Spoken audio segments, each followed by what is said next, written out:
तहरीक इंसाफ के लॉन्ग मार्च और फिर कप्तान के कंटेनर पर फायरिंग के बाद चौधरी परवेज इलाही और इमरान खान में इख्तलाफात की अफवाहें गर्दिश करती रही। अंदराज मुकदमा में ताखीर और इमरान खान को शौकत खानम अस्पताल मुंतकिल करने के लिए हेलीकॉप्टर की अदम फराहमी को जवाज बनाकर एक नई प्रोपेगेंडा मुहिम शुरू कर दी गई। लेकिन क्या मोनस इलाही, चौधरी परवेज इलाही या इमरान खान में कोई वाकई इख्तलाफात हैं या ये महज व्लॉगर्स की मन गढ़ंत कहानियां हैं?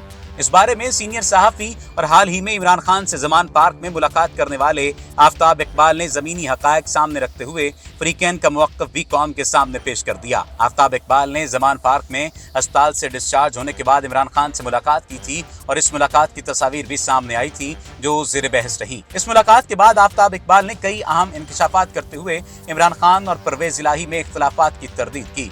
याद रहे कि इससे पहले इमरान खान भी प्रेस कॉन्फ्रेंस में इख्तिलाफ की तरदीद कर चुके हैं और बताया था कि हमले का मामला हो या कोई और, परवेज इलाही का कसूर नहीं, ये हमारे निज़ाम की नाकामी है जिसमें तवाज़ुन नहीं।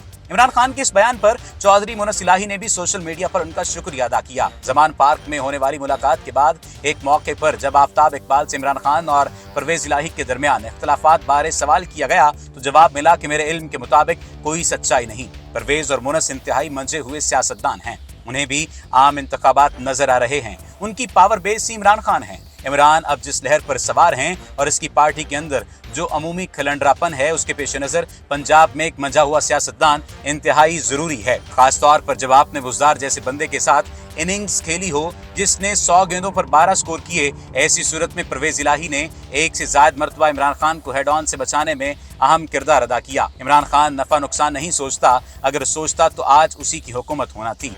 कहीं थोड़ा सा अक्ल का इस्तेमाल ज्यादा जरूरी हो जाता है। मसलन काफिले पर फायरिंग की FIR का मामला ही देख लें जो इस वक्त मुरब्जा सिस्टम है। इसके मुताबिक अहम कुव्वतों से इजाजत लेनी पड़ती है कि आपकी मिलिट्री के एक कमीशनड अफसर से हमारे ख्याल में ये हुआ है, उसे नामजद किया गया। FIR का इंदराज तो हर बंदे का हक है।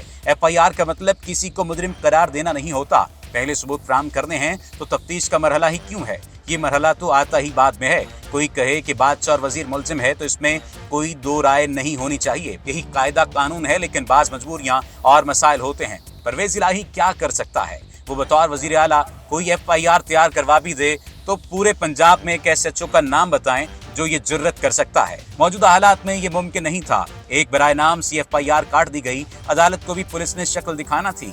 आफ्ताब इकबाल ने बताया कि छोटे शहरों में MNA के खिलाफ पुलिस मुकदमा दर्ज नहीं करती, 100 दफा सोचती है। वजीर हो तो 200 दफा सोचती है। बरतानिया में तहरीरी शक्ल में आए नहीं, 80% कन्वेंशन चल रही है। हमारे यहाँ भी कन्वेंशन है कि पाकिस्तान की मुसल्लह अफवाज का एक कमीशनड ऑफिसर होगा तो आपको एक कायदा फॉलो करना है। अक्सर केसेस में आर्मी चीफ की इजाजत चाहिए होती है, अलबत्ता इल्जामात और केसेस की नौइयत भी मुख्तलिफ हो सकती है।